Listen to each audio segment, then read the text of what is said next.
Hey y'all, I just got to have a pretty cool conversation with this person named Caroline Fernandez. She has a wealth of personal experience and academic knowledge about just a variety of things that have to do with this conversation today. Just to give you a little bit of context, she is a multiracial, multicultural, multilingual Asian American woman of color. She is a licensed professional counselor, trainer, educator, researcher. I probably won't even cover it all. She was so modest in the interview, but her academic background spans through like psychology, history, human services, clinical mental health counseling. I believe she's trained and certified in EMDR, holistic wellness, life coaching. She's a trauma yoga instructor. She does clinical hypnotherapy, psychotherapy. She practices with energy like indigenous shamanic healing, psychosomatic energetics, mindfulness and spiritual emergence, traditional Eastern chakra and meridian systems. She speaks several languages as well, so she can do this work cross-culturally. So yeah, this is just kind of a conversation to bring awareness to some nuanced aspects of healing, really how our moment-to-moment physiology can change through these shifts in consciousness, and that there really is this energy that resides within all of us. So yeah, one thing that we didn't talk about too much is the Emergent Phenomenology Research Consortium, or we'll refer to that as the EPRC. But I'm sharing a link as well as Caroline's website for anyone who wants to learn more about the work she does, and also just about the EPRC because they do awesome work. But in regards to the EPRC and how I found Caroline, I was looking one day and noticed that out of 51 members who make up the research team, there were only about 5 people of color. And out of those, there was only one self-identified perceived woman of color, which was Caroline. And this is just a common theme in conscious spaces. So that was something that I wanted to elevate and hear her experience. So yeah, let's dive in. I'm excited to have Caroline here. And we're here. Welcome to anyone watching today. I have a guest with me. Her name is Caroline Fernandes.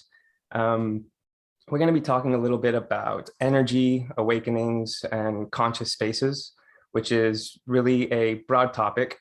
But yeah, Caroline, she has a wide breadth of knowledge in this field. And so I was going to ask Caroline if it's okay. I think you do a way better job of introducing yourself and your achievements. I was going to see if you could give some background on your life and how you got here today. Yeah, hi. Hi, thanks, Esteban, for having me. So I'm Caroline Fernandes. I'm a licensed professional counselor in the state of Georgia. I'm also doing my PhD, and my focus is on transpersonal psychology, trauma, and how to use spirituality in the counseling field. And have many years of training in this particular area. Mental health is my passion, has always been. And I look up for opportunities to kind of speak up and represent women of color or people, immigrants mostly, because I am an immigrant. Having different cultural backgrounds, how to kind of normalize our presence right in this country. And how to normalize whatever our culture and our faith is, and how we use that for healing purposes, for how to make sense and meaning of life. So when I talk about healing, I'm kind of the picture of holistic wellness, right? It's about the mind, body, spirituality, and also looking at the neuroscience part of it, which is so important because spirituality somehow is connected to all the things. I look at how psychology and spirituality, they actually are like twin flames. I would kind of to roughly use that word, because they are together. Over time that we have just learned to separate that for whatever reason. So I consider myself like, looking into building a bridge to kind of reunite them. And that has been my, a journey. It's been a long journey, but I'm getting there and kind of feels like a good space at the moment. That's wonderful. Yeah. That's something that I noticed also as well in my own journey, that the scientific and medical field have a lot to say about this and can really draw a lot of similarities and conclusions and help people understand this in a way that's just more relatable, more approachable, more accessible, and not because I think sometimes that spiritual language and kind of like the monastic settings where this comes from is what kind of maybe drives people away, and kind of the way that these practices have been appropriated or commercialized. And so, yeah. I wanted to ask you personally, like how this is, did you grow up kind of being exposed to kind of this language, talking about spirituality, talking about energy, or how did that kind of like come up in your life? How did you kind of start your journey through mental health first, and then this other stuff came up later? How did that happen for you? So that's a great question. There are many nuances and many kind of collective chapters for the story, part of it. But like as far as I can remember, like, always being in tune and connected to myself, right? And I was kind of fortunate enough, like in the community, very small community, or even my family system, that I would share my dreams, share my thought processes, which was kind of, they would listen to it, but sometimes maybe not deeply hear it, what I was kind of trying to communicate. But, there was almost like a very basic safety net, I would say. Basic what? Safety net. Oh, yeah. Like a safety net, right? And part of it.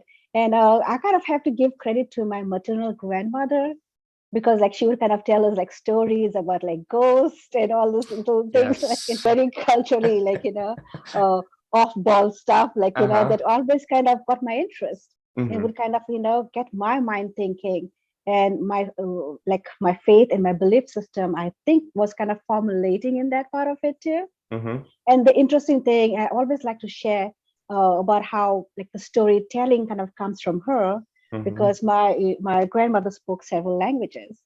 I am also Lucio. Wow. My ethnicity is Lucio Indian. That means Portuguese Indian. And so my grandmother she was fluent in Portuguese. So she would tell us story in Portuguese, then translate that into English, because that was my birth language that I had learned first. So from Portuguese to English to our local language that's called Konkani. So we would hear the stories in 3 different languages at one given time. And there was a constant thing that that was her way of telling a story.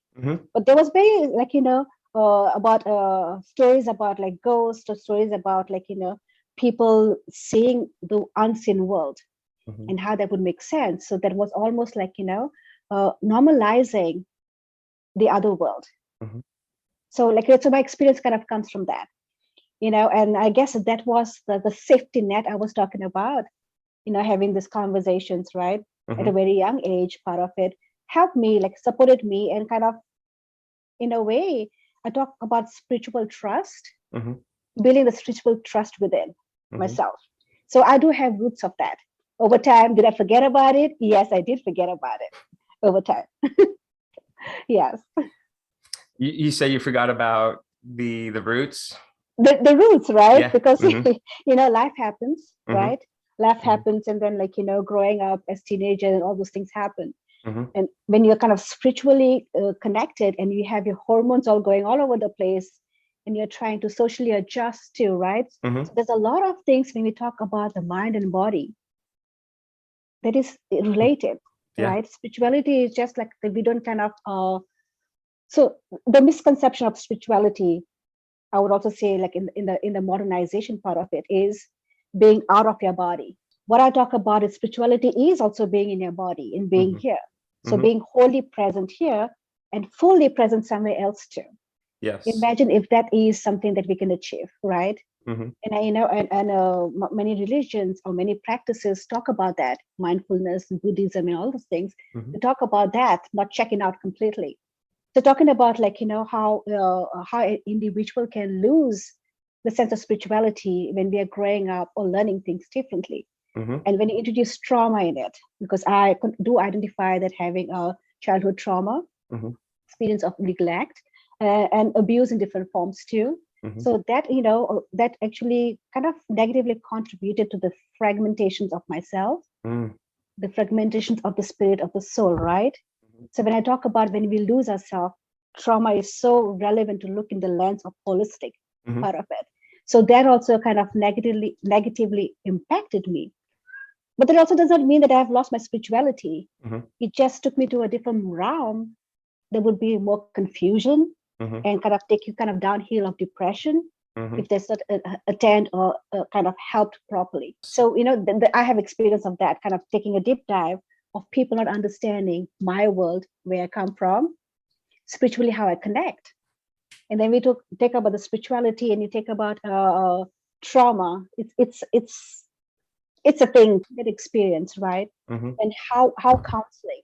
So holistic counseling, holistic mental health is what helped me. And that's what I advocate for. When I talk about holistic wellness, it's about the mind, the body, the spirit, and also how the brain processes. I talk about the components of the neuroscience part of it. And you kind of mentioned about that a little while ago. I'm so glad that the science can actually give us evidence, almost prove how spirituality exists with all the equipment and everything that we have, right? Like testing or checking your brain waves when you meditate and do all those things. It actually, we are in this current stage in life, the modernization of life, where science actually meets with spirituality, and we can actually prove or kind of give some sense of evidence that do exist. Yeah, and that is what fascinates me, is about all the studies we were heading towards. You spoke on so many important, awesome, just like points there. Sometimes we develop trauma through that spirituality. I know that for me, a lot of the culture where I came from and things that were shared within my family, things like spirituality and possession, those things really they got me. They really they impacted me as a young person, and so they stuck with me. But then also life progressing through other forms of trauma experience that really, like you said, defragmented a lot of things. And it's been a journey of just kind of coming back to yourself, to myself. There's something to be said about these practices that you mentioned, everything that we're talking about today, the way that they have the ability to really help us not disconnect, because that sounds almost negative, but kind of like give some space between our internal experience, and really realize the way that reality manifests, and to help us be more present moment to moment. I think these awakenings really just have the ability to make us a more fully functioning, fully compassionate, fully loving, blissful person. And I think there's a lot to be said about that. I look at it in the way, right? It's like remembering who we are, because we do forget it, right? Yeah. And you're talking about childhood, like childhood trauma is something that I work with. The more complex it is, the more it is fascinating to unpack those complex traumas. Because here's the thing, right, Esteban? The way I look at it, right, and after all this reading and research and all the part of it, it just narrows down to, when we are born, we already have a sense of being a connection. And then we are born in a family system.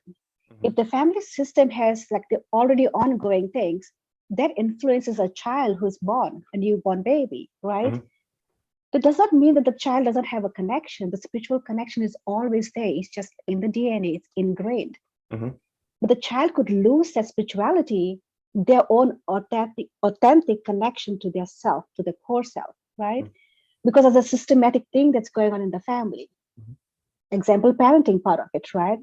So that influences the child. So either there's going to be a connection to the core self or disconnection. Then the child grows up and goes to school. So the school introduces and does a thing. Then the community and all those things, right?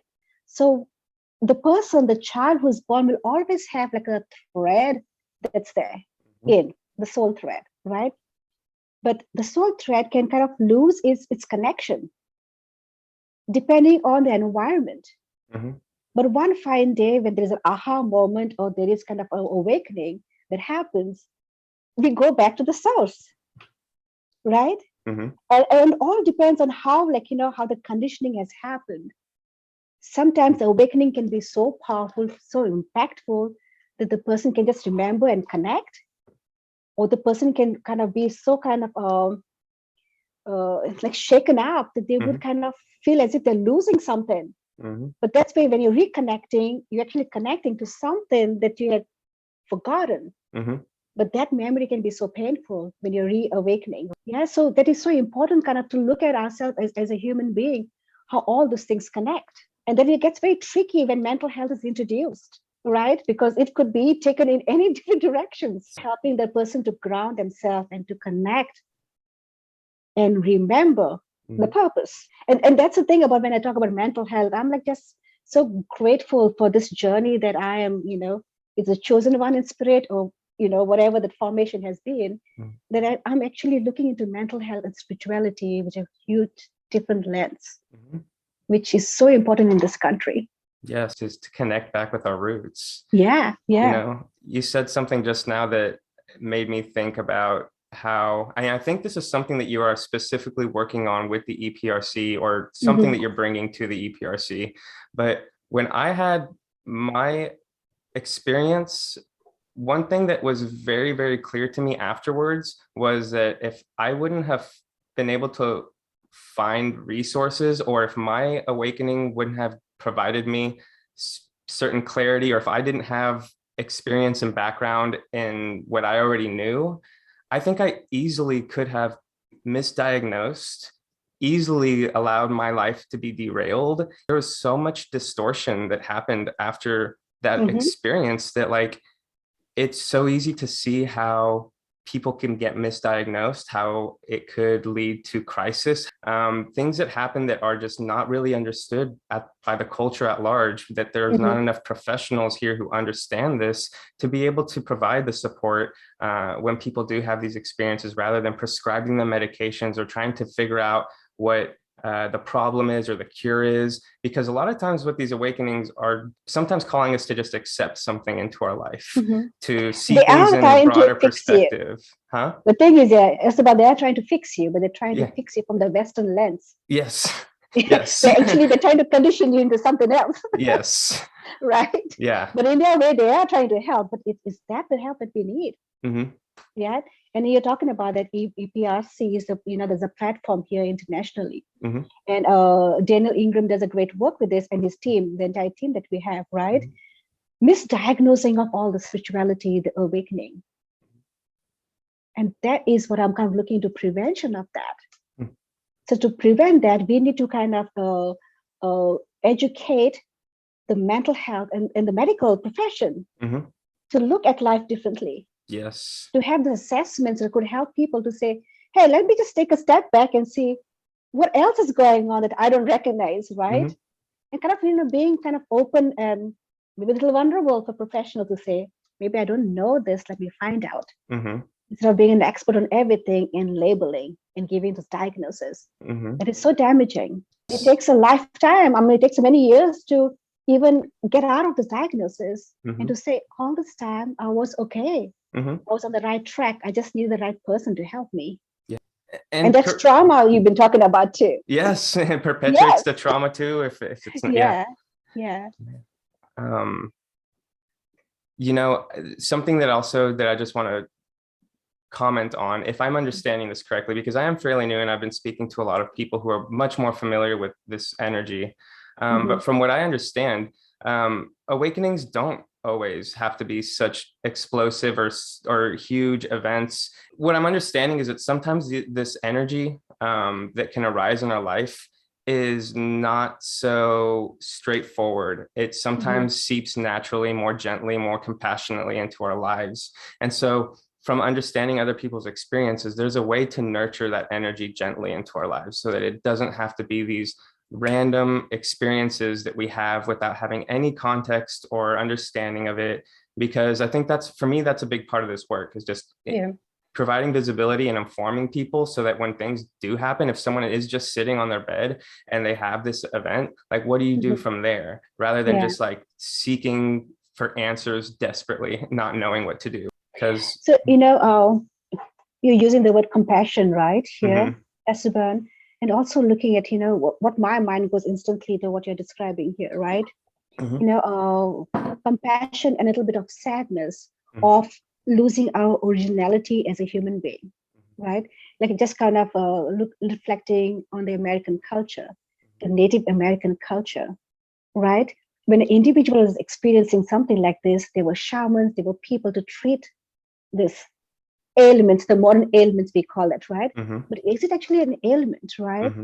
Like, there were places like safe places, there were professionals in the Native American tribe, the chiefs, the medicine women, the medicine man to help all these things. It was a normal way of helping someone when they're experiencing a kind of an awakening. And as you said, awakening can be subtle or it can be very impactful. Like you're just sitting on the bed and you're just waking up and suddenly you see this realm, this opens up, right?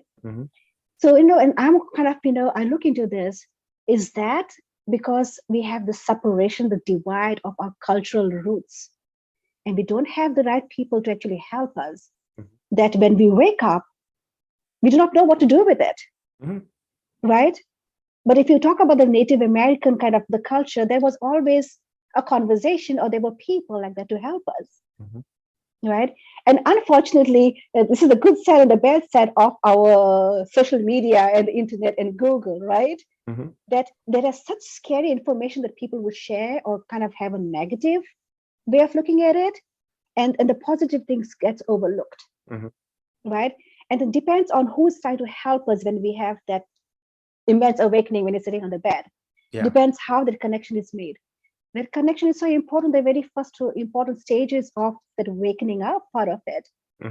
We could easily fall into a trap, or we could easily be misled, right? So where do we go for this comfort of trusting someone to take care of us as we're waking up?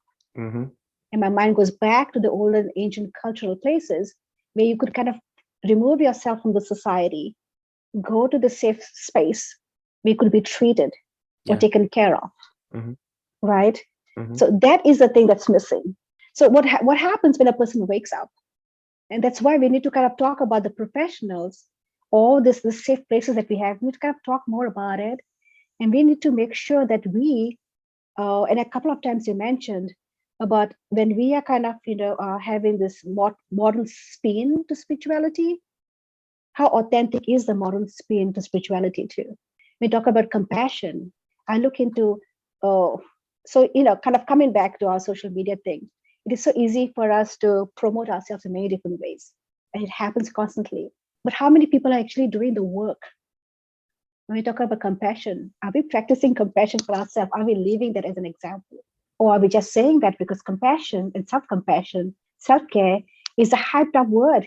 It's a word right now that we use. It's like a marketing thing too. And mindfulness. Yes, mindfulness. Those are great topics that you're bringing in. How do we know the authenticity of those people that we're going to? How mindful or how awoke is a person when they're talking about that? Yeah. Right. And that's the thing. Mindfulness and compassion. It's a lifestyle. It's a life practice. Sometimes it takes us years to be there. Not one class or weekend class or few workshops. It's not about that, right? Yes, consistency. Yes. Consistency, yes. And that means going to the spiritual, spots where we are vulnerable spiritually too, when we are broken, when we are like so exposed, right? That is also part of mindfulness. Coming from that, we would have a different understanding than not having those experiences sometimes. Those are very core teachings, foundational teachings to those awakenings. From everything that I've read, it makes a lot of sense why you would want to practice morality, compassion, mindfulness, like all these really core concepts that really help whenever you do have a really offsetting experience, a big awakening. And just speaking on awakenings and kind of energy, I think that the more that I've started to think about it, our whole life is a series of just realizations and awakenings, like mini awakenings. I consider meditation just a way of like just formalized thinking. And so when I think about my life, it's just like that happened all the time where I would just sit and think and be like, oh, there it is. I have come to an answer. I feel good about this. It feels like energy is fluid. Tapping into the subtlety of that energy is something that's been really helpful in helping me realize that this is something that's always been happening, working towards little changes, little things happening in my life. So yeah, I think I just wanted to add that because sometimes there's a lot of importance placed on an actual awakening or getting to a certain destination, when, you know, that's another hindrance, kind of. that truth, that masculine kind of like energy of wanting to do something and get something and control it. And that for me has been huge, being able to like embrace compassionately the masculinity and femininity and allow them to flow in harmony. That's just been huge. But you know, the point that I'm hearing that you're making is like fine tuning, right? Meditation, mindfulness, right? And spirituality, like it's a vast area, right? You can get lost in it and you can be overwhelmed with it too, because of all this awesome information you get, right? It's about fine tuning it. Even when you're mindfully sitting down, right? You're fine tuning it with a topic of interest, right? To something to follow and find the answers to it, because intuitively we all have an answer. We just kind of, you know, do not know how to tap into it, because culturally speaking, intuition is something that is often taken away from childhood, right? The instinct, the intuition has been taken away, and that sometimes does not resonate with me when the parenting starts happening. Right, you know. And I'm also a mom, and my kids are young adults right now, you know, and it is also has been and continues to be like a difficult, like a gentle balance of things. You're talking about balance, right? You know, and you kind of mentioned about masculinity. Yes, feminine energy and so the male and female energy is supposed to be together. It's also like, you know, I said the black and white, night and day, darkness and light. There's duality to everything. When we start separating that, it is just following one track. So what happens when we start doing that? It's like loop-sided. We're looking for one thing, right? Means you're exposed here or you're shut down the other side. And it is an easy entry for any other thing around. Energy while speaking, right? It's an entry for that or a shutdown. So what are we doing? We're just kind of, you know, fine-tuning on one side instead of having it a duality kind of going on. I mean, it is an issue. I'm sorry to repeat this word, like modernization part of it. Even as a researcher, I see that how that masculine energy, right? The male thinking energy gets so powerful and stronger, and you're doing a research too, that you forget the other subtleties of life, right? Or other way of looking for research and things like that to help a person. So as a researcher, I also see that, and also I catch myself in that situation. Then I have to go to this quiet place to get myself, withdraw myself from that. You know, that brain process, that kind of just such channeling, and I got to prove this and I got to do this, and so mechanical thinking. Then I have to bring myself back to say, Caroline, you're not grounded. So I have to go to this, like, you know, that how you say, it's just a place of darkness in a way. It's a place of void where I need to go to this place where I see nothing else besides the gentle softness of everything that's been taken away. And I call it a place of void because at void is where the magic happens. It can turn into anything, right? And when I say like the darkness, it kind of freaks out many people when I talk about that. But darkness also it's like a canvas. You can put the color and you can direct it any which way. So, you know, I have to kind of bring myself to that place so I can reroute and kind of remember that I got to be in two places, not just one place, right? Because spirituality does not work like that. I'm kind of already losing the concept if I'm following one track. And a while ago, you kind of mentioned when you were talking about different ways of being, and what you also have, I think that's what I heard, been exposed to and know about different energies, right? So when different energies, there are different attachments too. Because of my feel and the way I practice, and because spirituality is important for me, I look at all these nuances. So I would look at, if I see the cultural part of it, if the person is aware, like culturally, and this is a part of them, I would actually look into that instead of labeling it and saying something else. So because as a mental health professional, we have diagnosis and we follow the DSM. So I often challenge the DSM too, right? And I'm very frank about with my clients. If you're coming out here for diagnosis and for any kind of labels to say that this is what's going on with you, I'm not the right person, because I want to explore what's going on. I want to find along with you to see, let's look at everything else instead of just putting a sticker or a label on you. All the cultural variability and everything. Yes, yeah. And that conversation is fantastic, whichever way it goes. Very often it helps my client at least to open up. They may accept or not accept, but they open up, they're curious about life otherwise. And that's a conversation we need to have about spirituality that kind of goes deeper. Yeah, just including that in the conversation. Sorry, I love that you spoke about the DSM-5 and how categorical it is. And that's super wonderful that you offer that space to your clients, the opportunity to explore more in a dimensional way what's going on with their experience. That's and I think to add to my thing too, like, I was raised Roman Catholic, very traditional Roman Catholic. So like, that is a conversation that we have in Catholicism. Yes. Right. Yep. So like, I think, culturally speaking, and this is what about diversity is. And I'm kind of very grateful in this part in my life at the moment, that I have all these different experiences. Right. So integrating what I have been learning is through my practice about integrating myself, my experiences has actually benefited me. Because kind of coming back to the culture here in this country, right? The divide is real.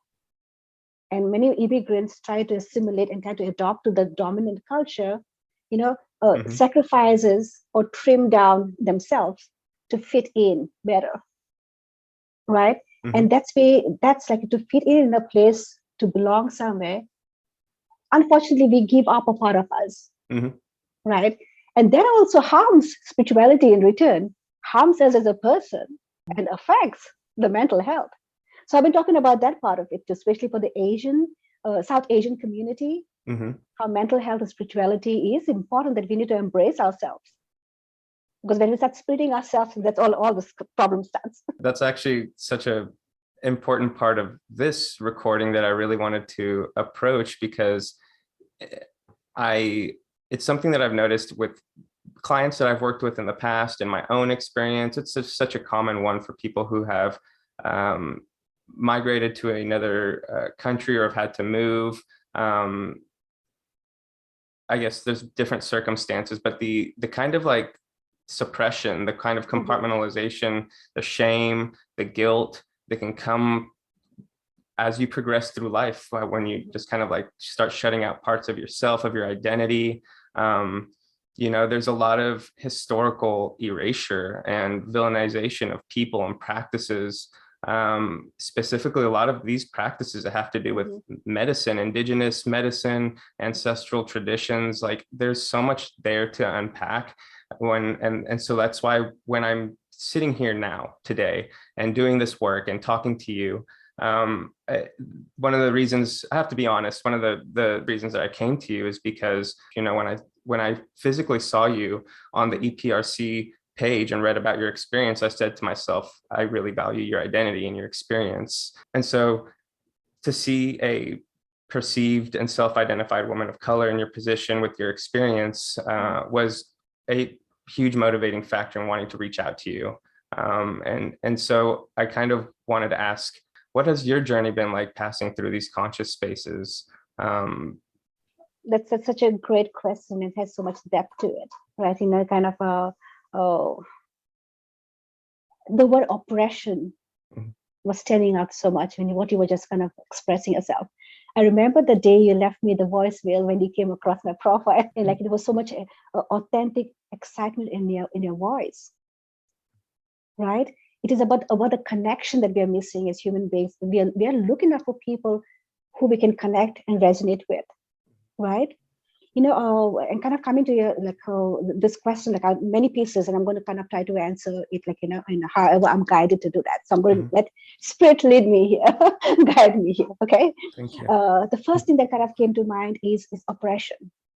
When we have an experience of oppression, anybody has an experience of oppression, right?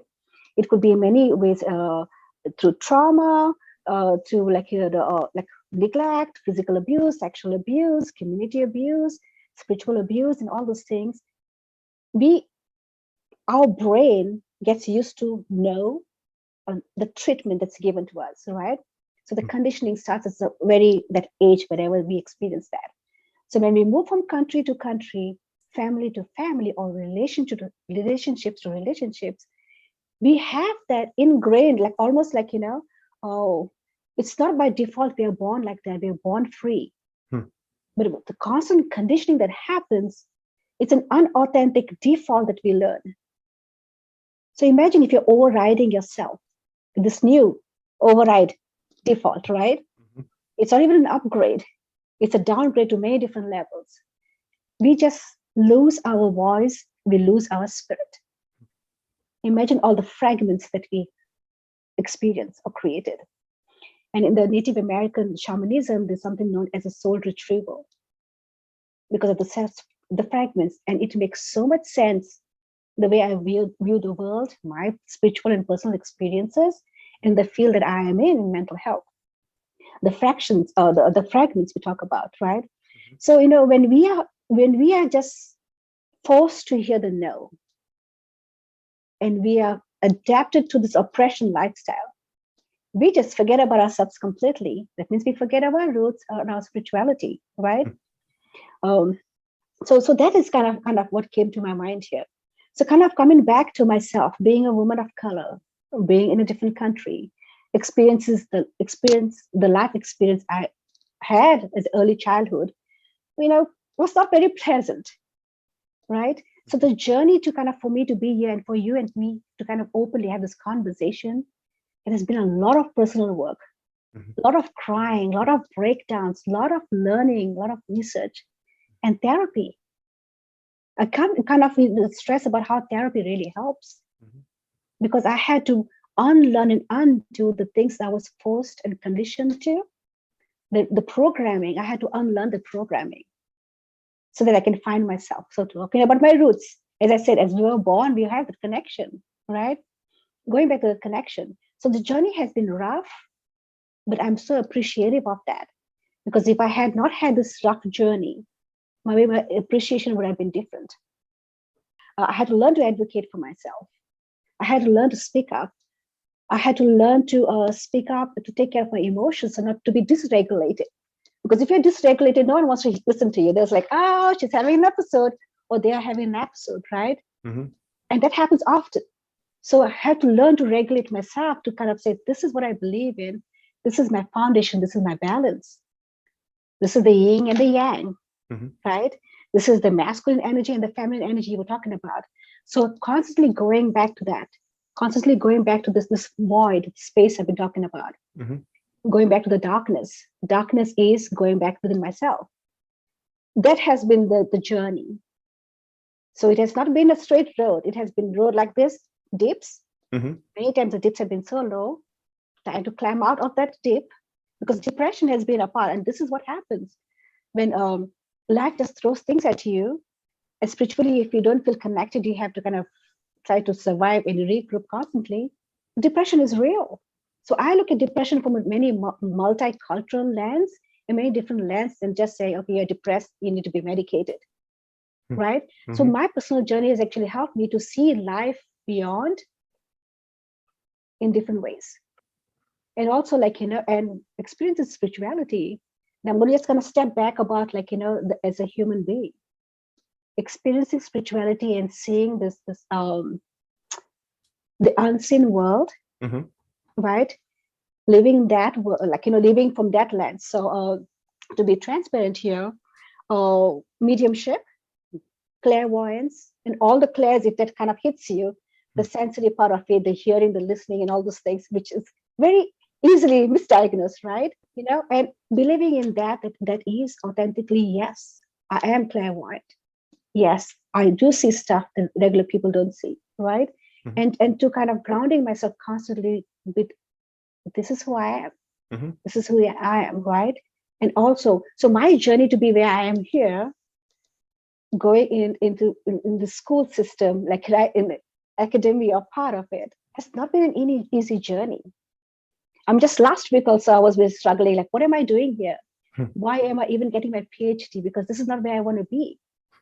But then I have to reroute myself to say, Caroline, if you have decided to be the bridge between both this world, you have to do the groundwork for that, right? And so talking about this and even kind of saying, let's engage in this conversation, in this dialogue, right? It has come from all the hard work. So I would tell people, don't be afraid of the hard work. Spirituality is not easy. The more you're connected spiritually, the more you feel isolated with the world and people around. Find your tribe, find your people that you can resonate with, that could hold a safe space for you to learn and to grow. And now it's a beautiful thing. And this is like where EPRC kind of comes into place. This is where the internet comes to place, because people over the world are getting connected. Mm-hmm. On higher level, they're talking about this. And it is just a beautiful spot in this lifetime, because I come from a generation that there was no computers, to having computer, the internet, and a smartphone, right? And to connect with people all over the world who are having similar experiences, who are speaking up, who are in high professional levels. I think that is the beauty about this in today's world. So I would just say, reach out, do the work that you need to. Reach out to the people who can help you, because there are people out there available. And also, like, I don't know if you know about this. I'm the executive director of Assist. It's an association to help people who experience transformative spiritual awakening, spiritual transformative experiences. This is it's a nonprofit association that actually helps not only individuals, but professionals with training, certifications, to speak about this. So glad about this part of it, because if you kind of see the board members and everybody who had been the foundation of this part of it, the conversation goes to near-death experiences, experiences after that, right? And what does spirituality mean? What does mindfulness mean? There are so many individuals like who have published books, doing research, actively doing research, have done research, have been in universities all over the world, in the country. It's a beautiful thing to experience that, yes, we are changing. We need to just maybe sometimes be rerouted if you feel lost. And what is happening, it's happening in academia. And I'm just so happy and glad to be a part of this, right? Because the thing is about talking about mental health. We are, as a group of Assist in EPRC, and my journey here is to create trainings for professionals. That means anybody working with mental health or medical field would be trained how to look at a person from a spiritual lens and help them with the training, so that the individual gets the help that they need. And that has been a journey. So for me to be here, I had to do the groundwork, because that's the thing that happens here, Esteban, is unfortunately, to be taken seriously, and we talk about spirituality and a person from a different country, there's a lot of work that we do. Yeah. And sometimes people just give up, right? Because the support of the family and the community is so important for us to hold each other in this space. Because for a person from a different country, an immigrant or a traveler, right? Immigrant is what? Immigrant is a traveler, right? Constantly to kind of stand for yourself, to to authenticate yourself, or to prove yourself. It's a lot of work if the dominant culture is not acceptable, not accepting you, right? And it is. I've gone through this part of it. We talk about colorism, right? You talk about ethnicity, you talk about racism. There's a lot of this parts is true, and we experience that. Constantly in survival mode. Yes, Don't get to thrive. survival mode, yeah.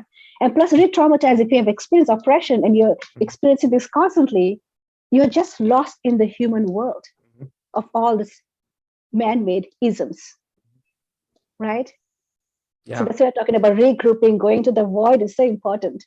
Void could also be like a retreat. You go and go to these retreats and things that you can to take care of yourself.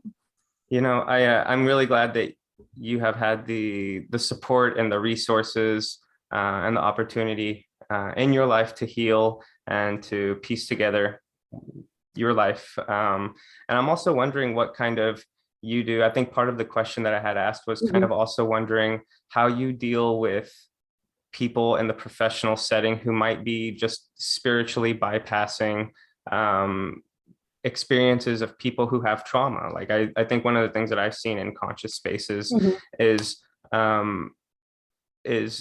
people kind of just trying to simplify someone's experience by just like saying something rather than looking deeply into it and being like, no, there's all of these dimensions to this situation. And so sometimes I think like often people who have, like I was talking, the spiritual high ground, in my experience, people oftentimes feel like they know what they're talking about rather than just like bringing in another perspective that they're not familiar with and including that into their own. And so I wanted to know if that's something that you encounter, if that's something that you navigate, if you advocate for, or if you're like, because you might be in settings of professionals who are very aware of this and are doing the work to deconstruct it. I come from a place of working in like nonprofits and social work in that field. And so like there's, and in Austin, Texas. And so there's a lot of layers to that when it comes to what conscious space means. Yeah. And I agree with that. I agree with you. It happens all over the world, right? And spiritual bypass is like it's unfortunately an easy way out, right? And that kind of because of my training into mental health and into trauma, right? I'm able to easily see that when a person is bypassing, right? But then how do you approach that with a person, right? So when you have a client, it's a different way of handling those things. But if you talk about people in different levels, the higher the level, there's bypass everywhere, right? So the spiritual bypass it's real, but spiritually speaking, it's also kind of, it makes me sad to see that thing, right? The spiritual bypass is almost like putting a band-aid, right? But we don't work on the things that we're supposed to. And that only kind of, what comes to mind here is an iceberg. When you want to bypass what's down there, we don't want to go down there, right? Then the easiest thing is like, let's just do a spiritual bypass, right? And also I'm so I think I want to say blessed because of the work, and this is what it is, Esteban. Being consistent, and you use the word. It's true about being consistent, fighting the fight, and still swimming towards where you want to go, right? Even in mental health right now, there are assessments being done to actually see if spiritual bypass is going on. It's such a great tool to have for a therapist. There's a university has been actually working on that part of it, and I'm trying to kind of get in negotiations to translate that into Hindi. I like to kind of translate things into Hindi so that I can take it to India to kind of work with the cultural part of it. So I'm just keeping my fingers crossed to kind of see how that goes. I'll be meeting with the person next week. Looks like it's going to be promising. But here's the thing, right? We each need to step up. And if it's a spiritual bypass, call it as it is. And people don't like it when I do it sometimes, but it is important for us to see. And sometimes a self-check too, because I can, if I also, like we're all human beings, sometimes that brain just takes away, right? As I said, that like the conditioning, right? The reprogramming. I could also be susceptible or unconsciously doing a bypass of something. We put a spiritual bypass when there's a discomfort. So because I know how these things work and because of my years of practice, I catch myself and come back to that void you talk about, right? The spiritual retreat. So they said, okay, let's see what's going on here, Care. Like, where's the discomfort? Where am I losing that connection, right? And this is about, there are individuals who are also on the spiritual high horse, right? And we need to call those people out too, and we have to catch ourselves to call ourselves out too, right? Because as we are living in this human world, we are human beings here first, right? It's very easy for us to forget about our spiritual being. And when that nurturing is missing, it's very obvious that we can't stay healthy in our body, right? That's what we have to constantly keep in check. And that's where compassion comes into action, right? So practicing self-compassion is so important. So until and unless we understand what's going on with us, we won't be able to understand the other person. You make me think about how, as a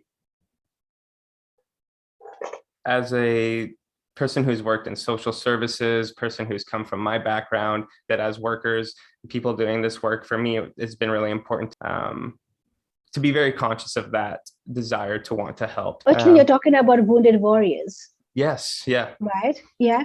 Because like for us to be warriors to take care of someone else, right? We have experienced the wounds too.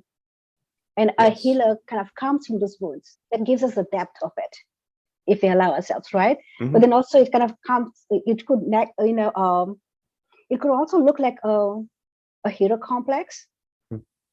But I would also say if it's coming as a hero complex, I would look into that. What are you trying to help, rescue, or save? Who are you trying to save?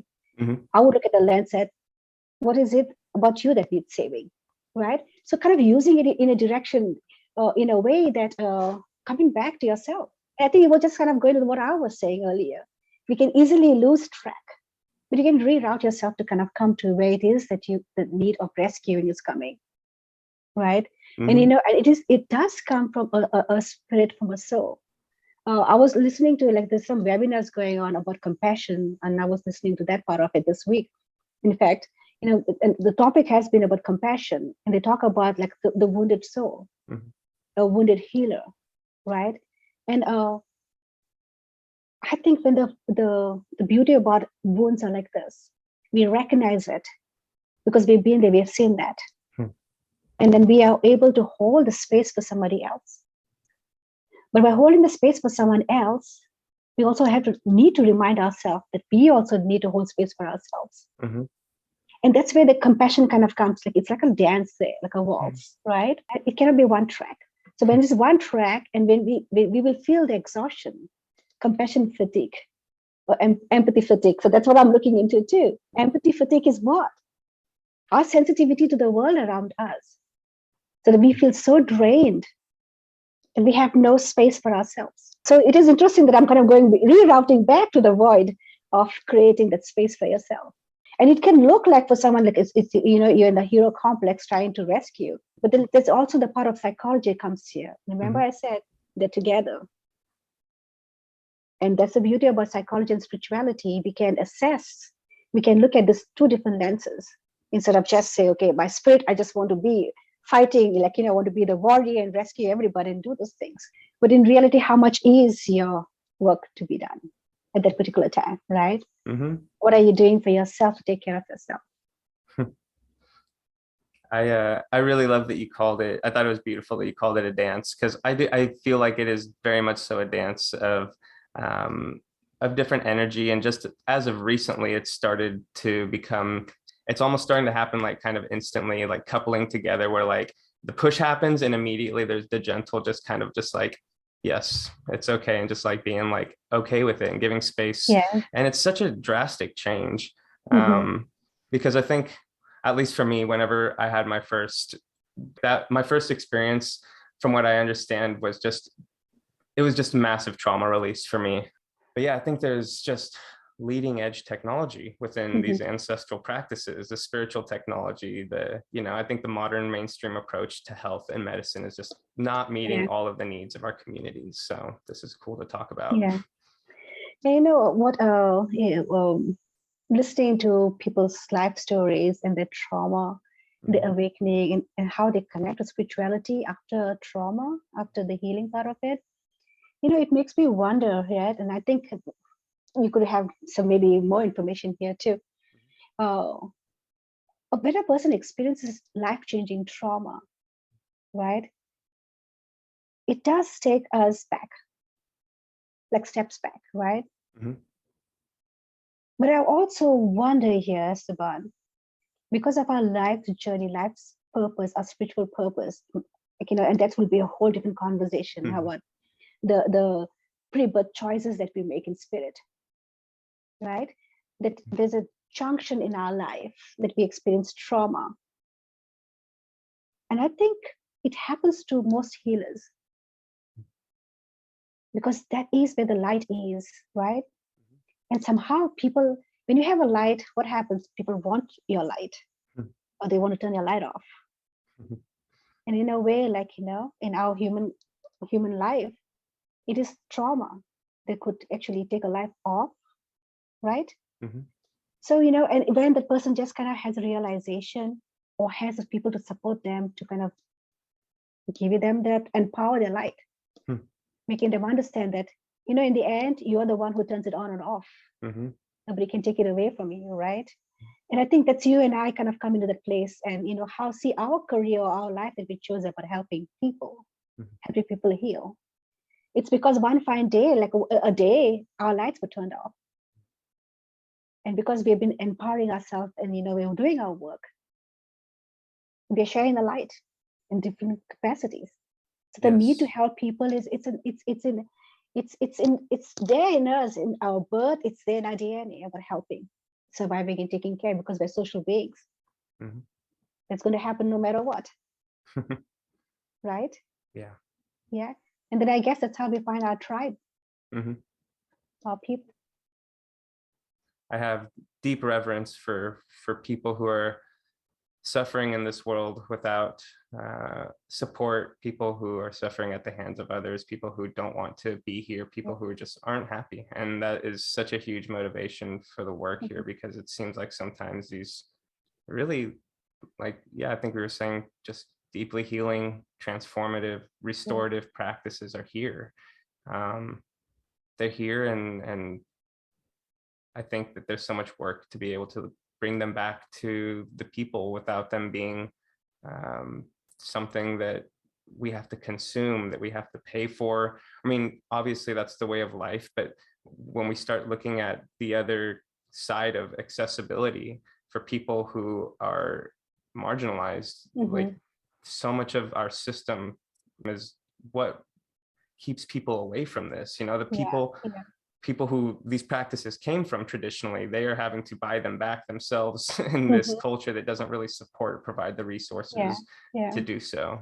But yeah, I hope that resources and answers become more available as society continues to expand its awareness of social equity. More affordable too, right? Yeah. We talk about, like, discrimination, privileges, and lack of in our society, even for mental health, for anything that's spiritual work.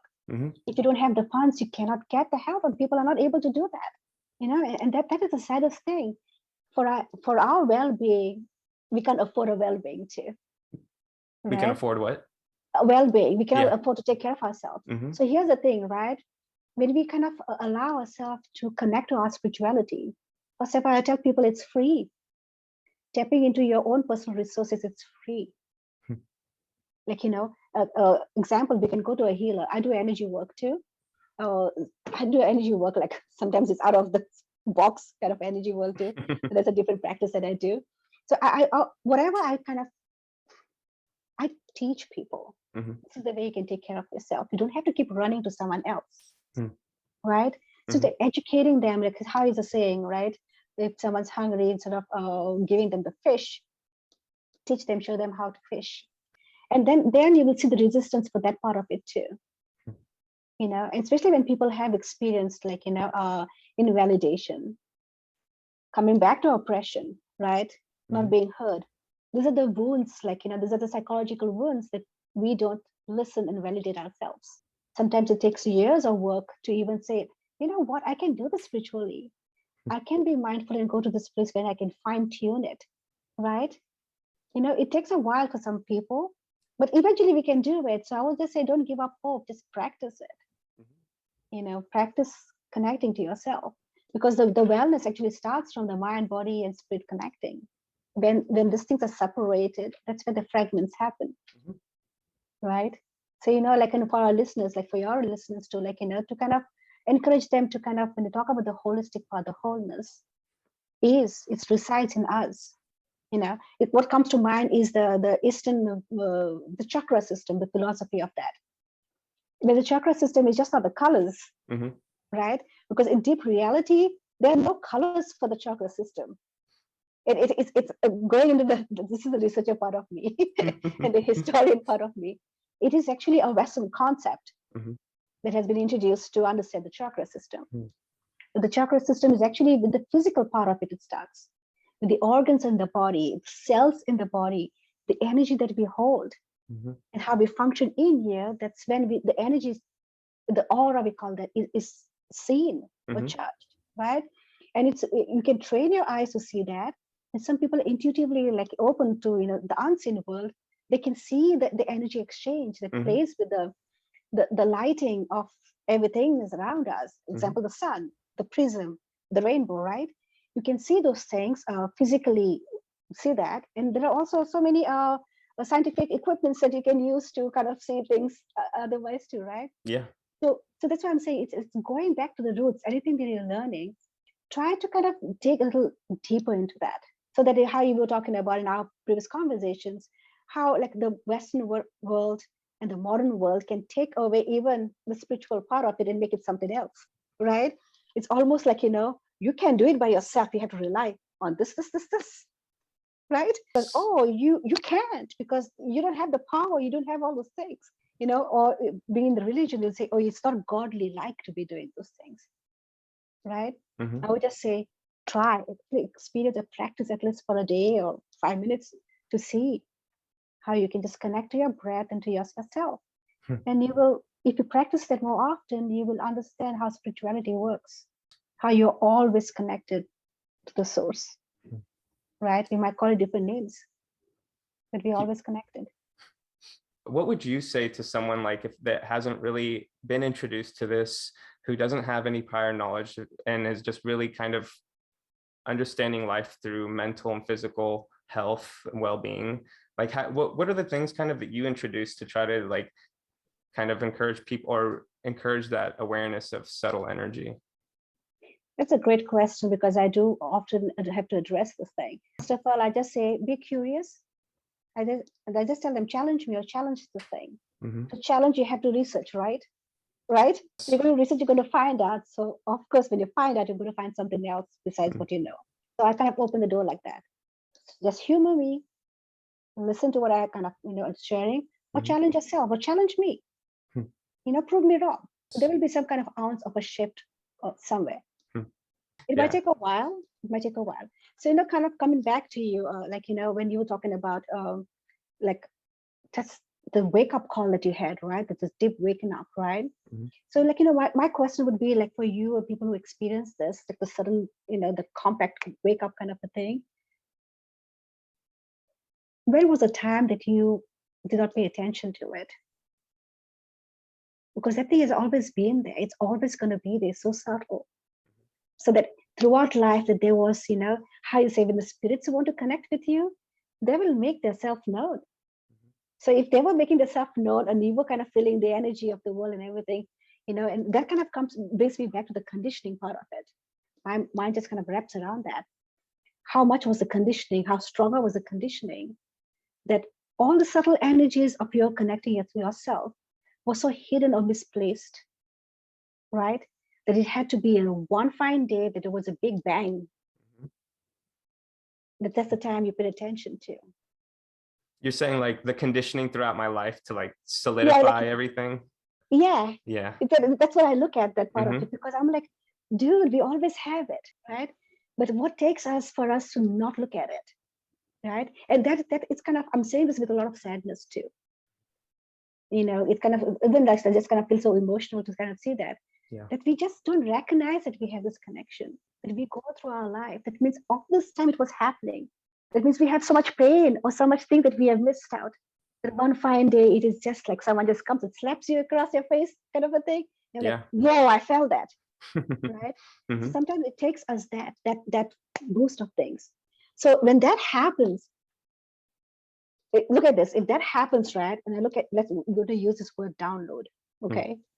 So when that happens, right, and you just awake and you kind of see everything, all the past download that was trying to happen, all those conversations or the connection just comes barging through it like a dam has been broken.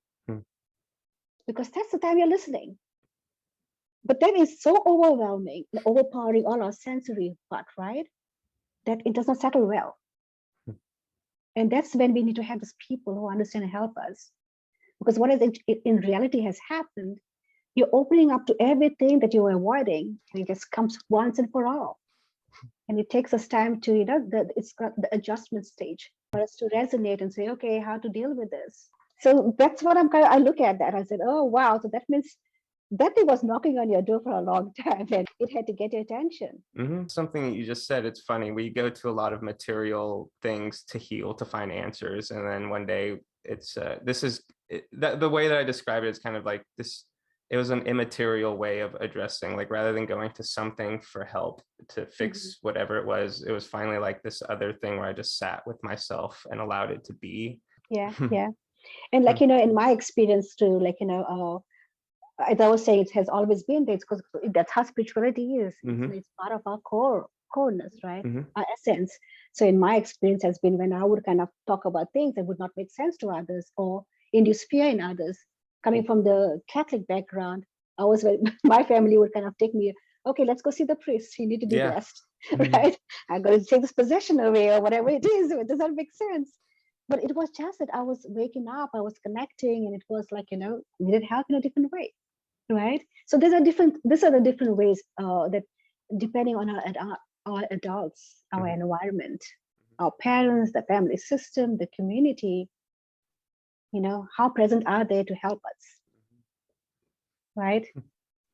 For a while, I felt apathetic towards our culture for feeling that like no one in my life had ever just sat me down and said, hey, pay attention to your breath. Or like so many times in life where there was like traumatic events I felt like I looked back and was like, why wasn't there anyone in our culture that knew how to just help me kind of like adjust my perception of that experience and everything. And there's so much research and so much documentation that's happening and has happened historically, but now, like, as research is improving in a different direction, transpersonal psychology is also, it's normalized in so many different ways. Before it wasn't.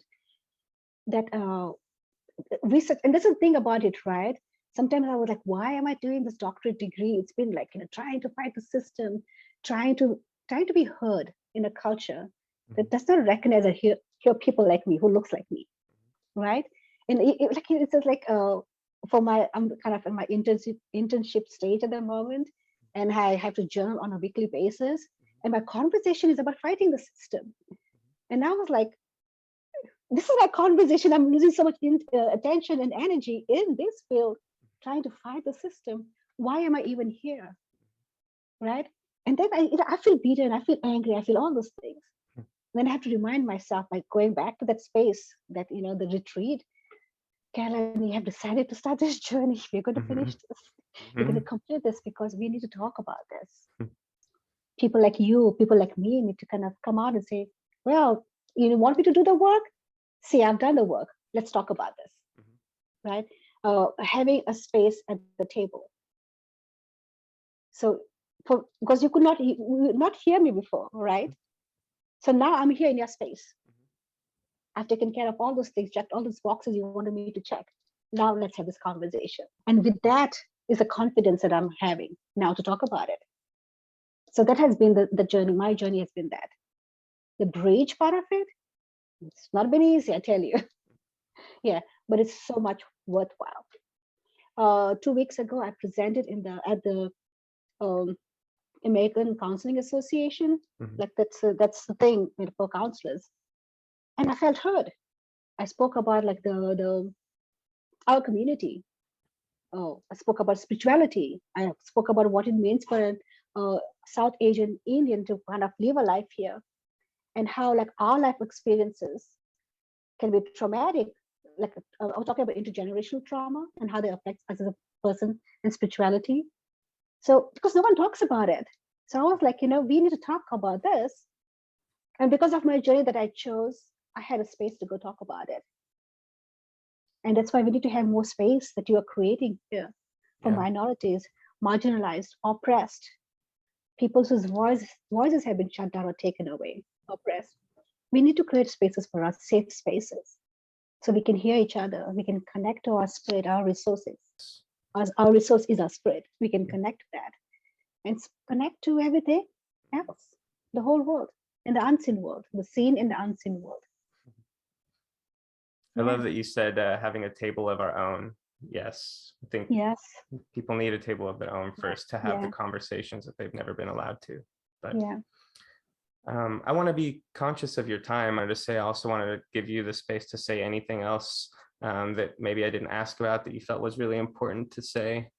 I would just say first, thanks for kind of opening up the space and creating space in the multiverse, right? But this is the way we can connect. For sure. Because like, I look at this, the internet is also an energy field, and there's a way to connect. So thank you for reaching out. Like, it's courageous to kind of get out there, speak up, and to put ourselves in this vulnerable space, right? To be out there, right? I'm like, I just want to kind of thank you for reaching out and, having this conversation and starting this, taking it to a different direction. It validates the work I do. It also validates, hopefully validates your work, the work that you've been doing too. It's a gathering of the spirits, what you're doing. Yeah, well, thank you for being just so open, like to accept the call and listen to a person's voicemail and kind of feel or hear that call. Yeah. Um, I think that your clients and your communities that you're a part of are incredibly fortunate to have you be a part of them. And yeah, just amazing work that you're doing on all levels. So, Thank you. I'm humbled by that. mm, Thank you. I also look at this. I'm also learning from them. I'm constantly learning. So I kind of encourage, your audiences to be curious. Read, learn, educate yourself in whatever form it is, right? mhm. Always be curious, don't let oppression take it away. It's up to us to let our mind and our spirit free. Yeah, definitely just humbled to be here today, to be in a space with you, to learn about you and your journey, and to hear about the work that you're offering the community. I think that there's deep medicine that we carry within our journeys, and just to be able to talk about this, bring some visibility and awareness to energy, to awakenings, is something that I'm passionate about. It's something that I can give my time to that doesn't kind of, now I'm just rambling. But yeah, So I let your spirit lead here, Esteban, mm, right? I think what happens is let's take this as an example. mhm, Like when we talk about the override comes from our thinking process. And thinking is like that's the conditioning that happens in the brain. It's like how I look at the neuroscience part of it, right? Because I also did research in neuroscience. mhm, I was like wanted to prove to myself that I was sane because I've been told in different levels, like Caroline, we're talking about channeling and spirit world and stuff like that. Also, like schizophrenic behavior, hmm, right? Like and I was like, no, it isn't because it's real, it's real kind of a thing. mhm, And I was like so disappointed because I had admired this particular professional hmm, person, and to kind of so quickly be dismissive, hmm, like and I just kind of went to a kind of a form of a depression there, hmm, saying like, where do I go? What do I do? What do I learn? How do I help myself? hmm, How do I make myself heard? And that also kind of triggered my trauma of hmm, not being heard, right? So that was years ago. And then when I kind of talking, speaking out, and this is the thing about giving the voice to the voiceless. mhm, When you learn and you find your voice, it's a magical thing hmm, that you can just go and speak, and the right people will connect. Yes, of course, you're going to hear lots of no's, but there are the few who says yes. Those are the people in spirit that we need to connect, right? So I'm going to bring kind of the point here because I also find myself very easily overriding mhm, the spirit leading instead of spirit leading. So when spirit leads you, yes, if this is super important for you, it is super important for you. It is super important for me in this part in my profession, like and sometimes like there are times so some clients or prospective clients might not relate to what I'm saying and might say like I don't think I want to be her to be my therapist, right? Because fear comes and like the culturalism comes in different ways. So I should be ready and prepared for that, to hear that kind of no, right? mhm, And say let spirit and the universe guide me whoever's supposed to be in my space for us to exchange this energy, that be presented, hmm, right? mhm, And that is of like but it's easier said than done. But the more we practice that, the more we will see the beauty of how the collaboration that happens in the universe.